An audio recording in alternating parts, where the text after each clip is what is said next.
raciocínio lógico. Então, vamos raciocinar. Para poder pegar essa folha, só é na descrição. Número 1. Carlos convidou seus 3 amigos, Davi, Evandro e Fausto, para um jogo de baralho em sua casa. Quando estavam todos dispostos em uma mesa quadrada, eles começaram a trocar informações sobre suas profissões, tal que... Então vamos lá, né? Carlos é mecânico e há ainda nessa mesa um pedreiro, carpinteiro e agricultor. Davi está sentado à direita de Carlos. Evandro está sentado à direita do pedreiro. Fausto, que não é carpinteiro, sentado à frente de Davi.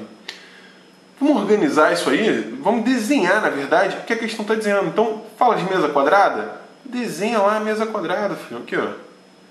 Pronto, uma mesa quadrada. A gente sabe que nessa mesa quadrada estão sentados 4 amigos, ó. Vou representar os 4 amigos aqui por essas maravilhosas bolotas, certo? O que a gente sabe? A gente tem essas profissões, né? Mecânico, pedreiro, carpinteiro, agricultor, e Carlos é mecânico. Então eu vou continuar lendo essas dicas e vou preenchendo a mesa. Davi está sentado à direita de Carlos. Então, por exemplo, caso Carlos estivesse sentado aqui, ó, o Davi automaticamente estaria aqui. Ah, Felipe, mas eu fiz aqui o Carlos aqui. Tem problema? Claro que não. Só que aí o Davi estaria sentado aqui, à direita do Carlos. Tranquilo? Beleza. O que mais a gente sabe? Carlos é mecânico. Então, ó, vou colocar aqui para ele a profissão de mecânico. O Davi a gente ainda não sabe, então deixa em branco, né? Evandro está sentado à direita do pedreiro. Quem é o pedreiro? Não sei. Então pula, depois a gente volta. Fausto, que não é carpinteiro, está sentado à frente de Davi. Então, ó, Davi está aqui, Fausto à frente dele. Obviamente, o Evandro, que é quem sobra, aqui. O que a gente sabe sobre Evandro? O Evandro está sentado à direita do pedreiro. Então, o pedreiro só pode ser quem? Aqui, ó, Davi. Porque à direita dele está o Evandro. Então, Davi é o pedreiro. Também temos que Fausto não é carpinteiro. Se temos um mecânico, um pedreiro e também um carpinteiro e um agricultor, e a questão fala que o Fausto não é carpinteiro, sobra para ele ser um agricultor. Então, ó, agricultor, e aí quem é carpinteiro é o Evandro. Acabou. Viu como é que a questão sai tranquilona? Então, olha só. Carlos é mecânico, beleza. Evandro é agricultor? Mentira. Davi é carpinteiro? Mentira. Evandro é carpinteiro? Verdade. Davi é pedreiro? Verdade. Tá lá. Letra C. Falou? Número 2. A 2 diz assim. Em um anúncio de jornal, uma empresa anunciou vagas de emprego para motorista, pedindo como requisito mínimo ter habilitação, porém não indicando qual categoria. A empresa selecionou 36 pessoas, das quais 25 tinham habilitação e poderiam dirigir carros, habilitação B, né? E 23 possuíam habilitação e poderiam dirigir motos, habilitação A. Passaria para a segunda fase da entrevista quem tivesse habilitação e pudesse dirigir carros e motos, né? AB. Quantos candidatos a esse emprego passaram para a segunda fase da entrevista? Então, nós temos aí uma galera que foi selecionada. Dessa galera, uma parte dirigia carro, outra dirigia moto, e a questão que é quem dirige carro e moto, né? Diagrama de Venn. Então, posso montar usando o diagrama da seguinte forma. Aqui dentro eu faço os dois conjuntos, sendo que um deles é quem dirige carro, outro é quem dirige moto. Foram 36 pessoas selecionadas, não é isso? Então, 36 é o conjunto inverso, lá em cima. E, obviamente, essas 36 pessoas tinham habilitação, porque era emprego de motorista. Então, 0 lá fora, né? Não tinha ninguém que não tivesse ou para carro ou para moto uma habilitação. 25 tinham habilitação para carro. 23 para moto. E a questão quer saber justamente quem tem para carro e moto, que é a interseção.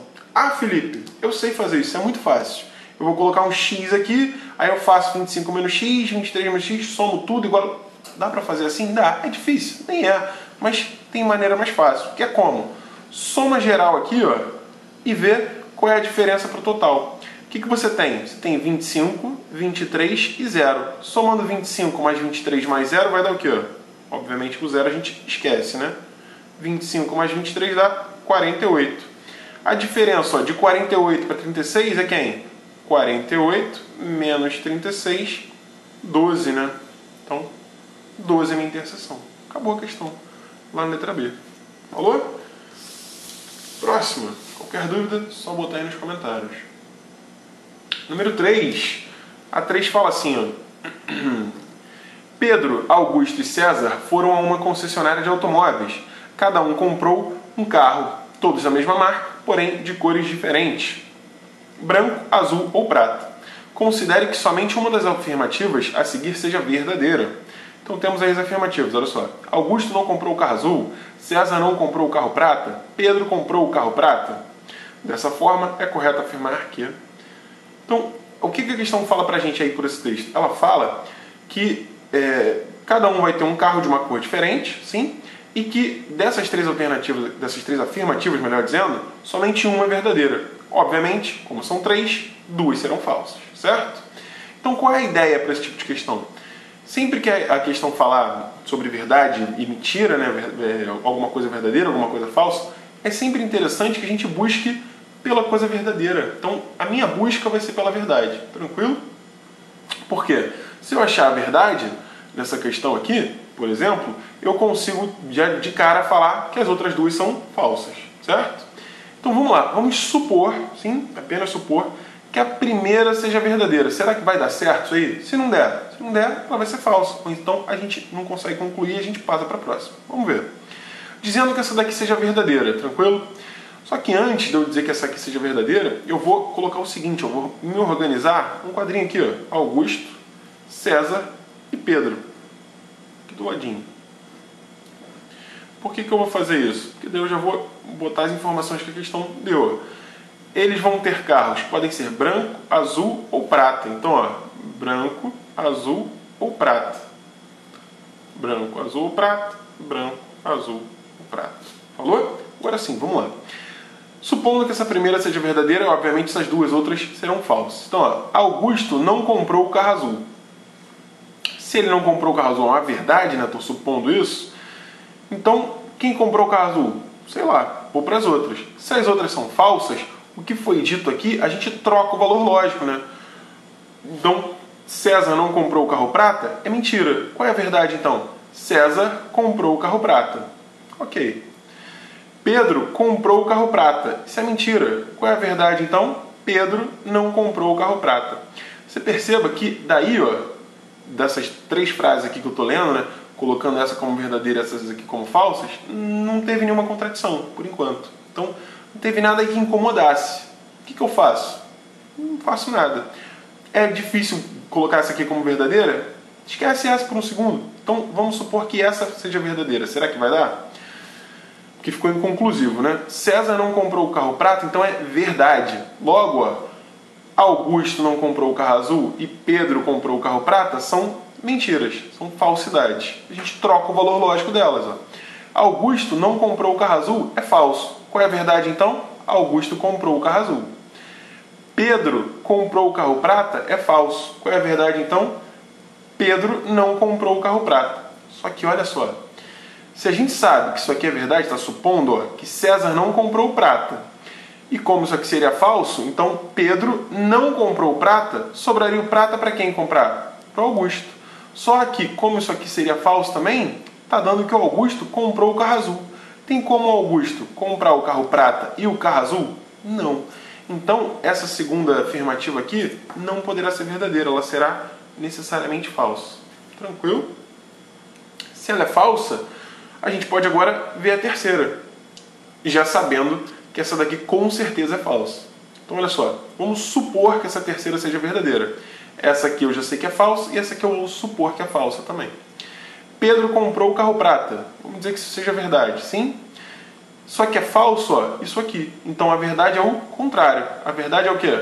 César comprou o carro prata. Poxa, tem como Pedro ter comprado o carro prata e César ter comprado o carro prata? Claro que não. Então essa aqui não pode ser verdadeira. Logo, é falsa também. Tá lá, ó, descobri o que eu queria. Se essas duas são falsas, eu já achei a minha verdade. Só pode ser aquela. Aí eu vou preenchendo isso aqui. Olha só. Augusto não comprou o carro azul, é verdade.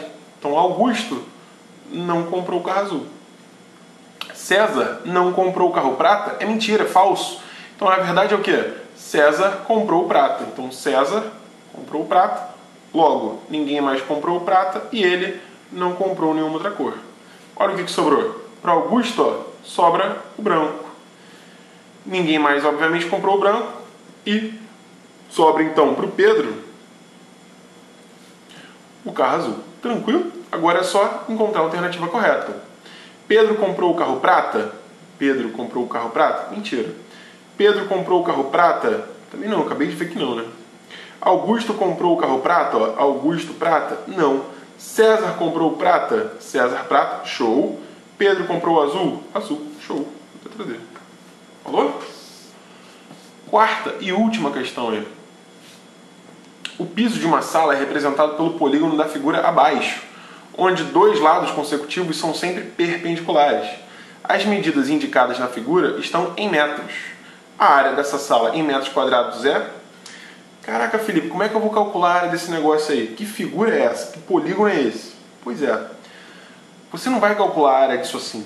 A ideia é que você divida essa figura em coisas que você consiga calcular a área. Um retângulo, um quadrado, um triângulo, um trapézio, um losango, que seja. É mais fácil, obviamente, como está cheio de ângulos retos aqui, você dividir em quadrados e retângulos, certo? Então olha só que interessante. Por exemplo, eu sei que eu poderia, por exemplo, fazer daqui, ó, um quadrado. Percebeu? Então isso aqui, ó, seria um quadrado de 2 por 2. Sim? Um quadrado de 2 por 2, como é que é a área de quadrado mesmo? Em área de retângulo é o quê? Base vezes altura. Então a área de quadrado é a base vezes altura, lado vezes lado, que dá 4 metros quadrados. Tranquilo? Da mesma forma que eu poderia, olha só, achar um retângulo aqui, ó. Vê se você concorda comigo. Um retângulo, ó, de base 4 e altura 1. Então a área vai ser quem? 4 vezes 1. 4 também. Olha que interessante. Sobrou só essa parte aqui maior, ó, que também é um retângulo, veja você. Qual é a base desse retângulo? Ó, daqui até aqui, 4. E daqui até aqui, mais 4. Então a base dele, ó, daqui até aqui, é 4 mais 4, 8. E a altura dele? Pensa comigo, ó, tudo isso aqui é 5, certo? Sendo que esse pedacinho aqui, ó, é 2. Então sobra para esse pedacinho aqui ser o quê? 3. Então a área desse retângulo vai ser a base, que é 8, vezes a altura, que é 3. 24. A questão pede o quê? A área da sala. Então é só somar geral. 4 mais 24 mais 4.